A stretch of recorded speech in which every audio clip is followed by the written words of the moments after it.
Beri aku 1000 orang tua, niscaya akan kucabut semeru dari akarnya. Beri aku 10 pemuda, niscaya akan kuguncangkan dunia. Insinyur Soekarno. Oke, halo semuanya, Assalamualaikum. Kenalin, nama aku Faiza Rezak. Aku merupakan mahasiswi semester 2 jurusan Komunikasi Penyiaran Islam di salah satu perguruan tinggi swasta yang ada di Bogor. Dan pada kesempatan kali ini, aku ingin sharing podcast ke kalian semua dengan judul Tips Memanajemen Waktu Menjadi Lebih Efektif.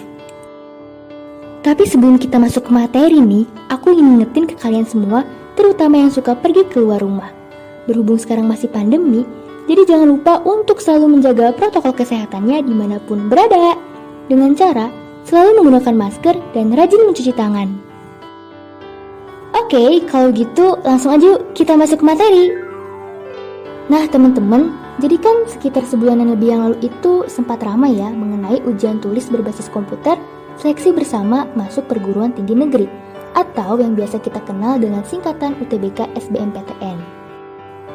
Jadi ketika saat itu aku membuka media sosial aku, itu banyak banget tuh unggahan-unggahan yang topiknya itu mengenai UTBK SBMPTN. Dan aku tuh orangnya kan suka banget ya bacain komentar-komentar netizen di postingan, tapi aku sendiri gak suka buat ikutan komen gitu. Jadi ya kayak nyimak aja gitu kan namanya. Nah, aku menemukan beberapa komentar orang ya, mungkin dia itu peserta SBMPTN tahun ini. Ada yang komentarnya tuh kayak gini nih, jadi dia tuh khawatir karena udah hamil beberapa hari lagi menuju UTBK, tapi masih juga belum belajar, belum buka buku, belum siap ini, belum siap itu. Ya alasan terbesarnya tuh karena gak ada waktu gitu ya, sibuk dan gamut gitu, belum dapat hidayah. Maksudnya tuh belum ada motivasi buat mulai belajar. Padahal UTBK tuh udah di depan mata. Duh kan jadi susah nih kalau udah kayak gini. Bawaannya tuh pasti pengen banget terus berada di zona nyaman. Emang sih zona nyaman tuh enak banget, beneran enak pokoknya. Tapi ya mau sampai kapan gitu kita terus-terusan kayak gini, ya kan? Karena kalau misalnya di usia muda kita udah males-malesan nih, gimana nanti pas tua? Yang ada nanti kita gak dapet apa-apa. Sebaliknya nih, kalau misalnya kita bisa meraih kesuksesan di usia muda, maka di waktu tua nanti kita hanya tinggal menikmati atau memetik hasilnya. Nah teman-teman, hidup adalah pilihan. Mana yang kita pilih? Apakah kita memilih untuk menanam atau bermalas-malasan? Kalau misalnya nih kita milih untuk menanam dan membersihkan ladang kita, maka ketika musim panas tiba, kita sudah dapat menikmati hasil kerja keras kita. Tapi sebaliknya nih, kalau misalnya kita lebih memilih untuk bermalas-malasan, maka saat musim panas tiba, kita akan dipaksa oleh keadaan untuk bekerja lebih keras lagi. Di usia muda seperti sekarang ini, mau gak mau, kita harus memikirkan tentang kelanjutan hidup kita nanti.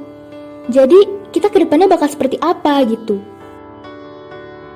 Kita sebagai generasi muda Indonesia harus punya rasa ingin tahu yang besar dan pandai memanfaatkan waktu. Kita nggak bisa tuh cuma diem-diem aja tanpa menghasilkan suatu hal yang produktif. Jadi kita harus sudah mulai membuat rencana-rencana yang dapat membuat kita ke arah yang positif dengan cara memanajemen waktu yang kita punya sebaik mungkin. Ditambah lagi kan sekarang tuh teknologi udah semakin canggih ya. Jadi ya harus benar-benar kita manfaatkan sebaik mungkin.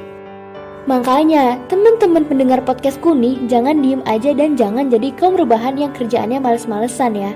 Pokoknya gali terus informasi apapun yang ada, biar kita nggak ketinggalan infonya. Nah teman-teman, ada hal yang mendasar yang perlu kamu ketahui tentang manajemen waktu.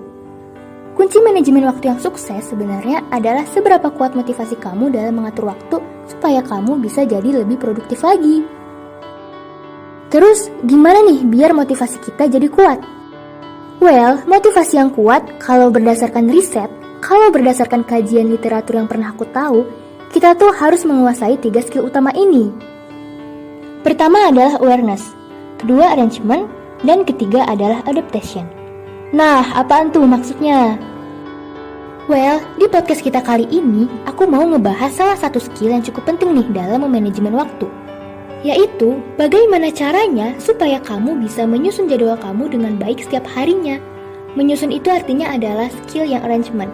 Jadi di sini yang akan kita bahas yaitu skill arrangement ya teman-teman. Jadi jangan sampai dilewat nih podcastnya. Dengerin terus sampai akhir, biar gak ketinggalan infonya. Mungkin sekarang kamu mikir, aku udah nih nyoba bikin jadwal buat sehari-hari. Tapi ya tetap aja banyak yang ke-skip, banyak yang ketunda gitu, atau bahkan gak sempet buat dikerjain. Padahal udah dijadwalin gitu, yang pada akhirnya bikin kamu nanya ke diri kamu sendiri, ini salah gua di mana ya? Well, sebenarnya ada beberapa tips yang bisa kamu lakuin dan akan ngaruh banget nih buat kedepannya. Apaan tuh? Jadi tips yang pertama yang bisa dilakuin adalah kamu tetap membuat jadwal. Mungkin kamu udah coba buat jadwal kan? Nah, tapi sekarang coba untuk ditulis dan lebih spesifik lagi gitu. Dalam bentuk apa? Dalam bentuk checklist. Jadi ini yang pertama yang harus kamu lakuin ya. Kamu harus bikin checklist. Coba kamu tulis kegiatan apa saja yang kamu lakuin dan batas waktunya. Misalnya, hari ini kamu punya jadwal kuliah selama 4 jam. Terus kamu harus nugas selama 2 jam. Ini sebaiknya kamu susun secara urut sesuai waktunya, atau bisa juga kamu urut sesuai prioritas.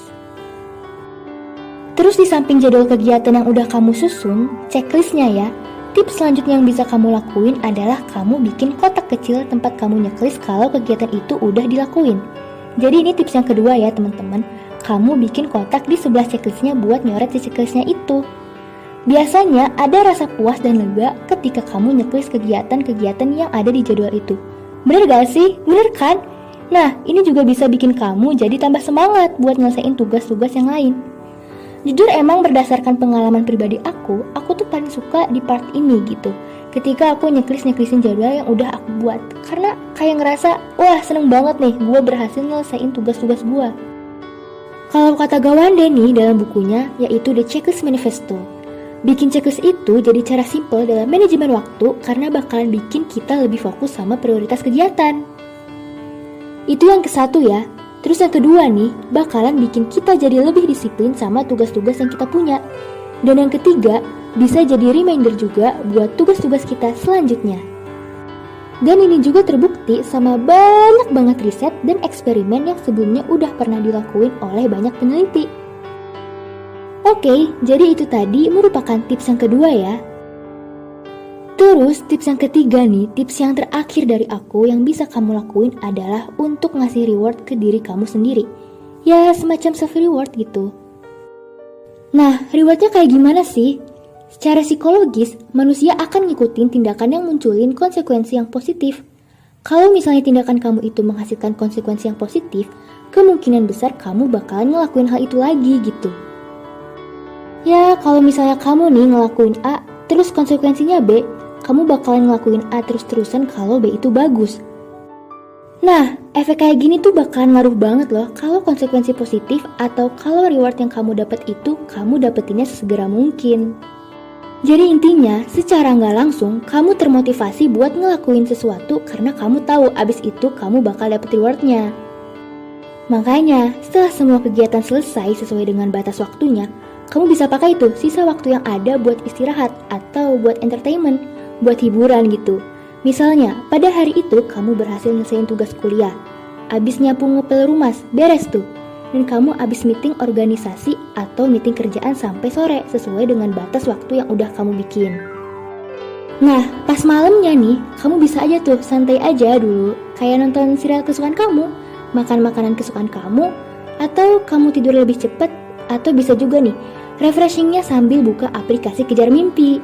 Karena di situ banyak banget podcast tentang orang-orang inspiratif yang bisa kamu dengar atau artikel-artikel yang menginspirasi yang bisa kamu baca. Dan akhirnya bisa bikin kamu menjadi lebih semangat lagi. Oke, gitu ya. Jadi intinya jangan lupa buat kasih reward ke diri kamu sendiri. Teman-teman, bikin rencana kegiatan itu memang susah-susah gampang ya. Kamu mungkin masih bingung gimana ngatur mana kegiatan yang urgent, mana yang prioritas, mana yang penting, mana yang di hold, dan lain sebagainya. Tips yang tadi aku bilang itu sebenarnya baru 3 tips sederhana doang. Padahal, sebenarnya banyak nih tips lain yang bisa kamu pelajari dari gimana caranya memanage waktu dengan baik. Gitu ya. Tapi meskipun begitu, aku berharap semoga 3 tips yang tadi udah aku kasih bisa memberikan manfaat buat kita semua ke depannya. Amin. Nah, kalau gitu kita udah bisa nih nutup podcast kita kali ini. Aku Faiza Arzak, pamit undur diri. Dadah, wassalamualaikum.